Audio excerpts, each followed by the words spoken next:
So you wanna be a boxer in the golden ring?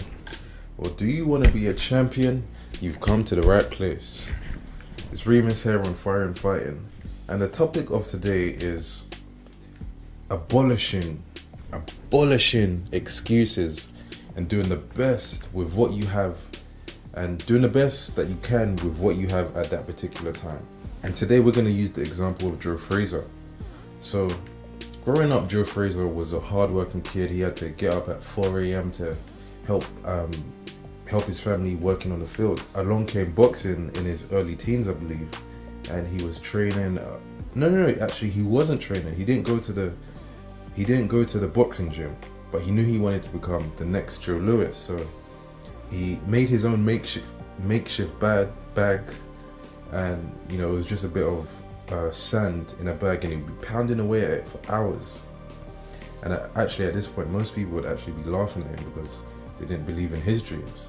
But at that particular time, he couldn't go to the gym. But what did he do? He still done the best with what he could at that particular time, and that's why he became champion, spending hours hitting this makeshift bag when people are laughing at you. So come his later teens, he was still working. He was working actually, I think before the Olympics, in the meat factory. And most people don't know this, but the scene in Rocky Balboa, when Rocky's pounding away at the meat, actually comes from Joe Frazier. So he would be working, right? And he's doing the best of what he can at that particular time, pounding away at the heavy meat, still getting his hours of training in. That's why he became champion. Now you want to become champion, don't you? So look at your life.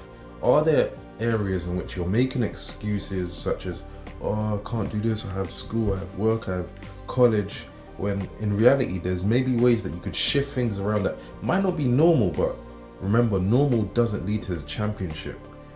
Difference does.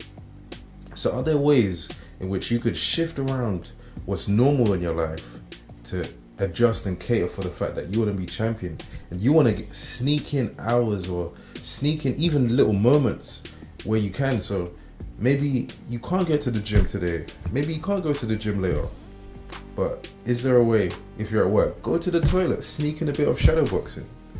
Go to the toilet, sneak in a bit of squats, sneak in a bit of press-ups. That's the type of stuff that other people do not do. And if you're doing it, now you're making the separation between you and yourself.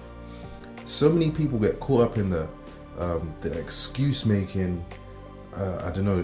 They get an excuse making flow, and the excuses are just flowing until it just becomes something that is normal to them. You don't want this to become you. So, is there any way in your life which you could go the extra mile, which might not actually be conventional, but it's creative, like we spoke of in the other video? And it's the things that are gonna get you ahead of the competition. So the moral of the story is, be like Joe Frazier. Do the best that you can at that particular time with what you have. You might not have everything now, and most of the champions come from real destitute situations and real poverty. So even if you don't have a lot, or even if you don't have the means to get things going now, always know that as long as you do the best that you can, you will be the next in line of those great old fighters like Joe Frazier. So I hope this helped you, and if it does, reach out to me, subscribe, like, or comment and tell me what you think. And without a doubt, if you're a fighter wanting to become a champion, i.e. a champion in training, make sure you're subscribed. And I will hope to see you in the next video. So peace out.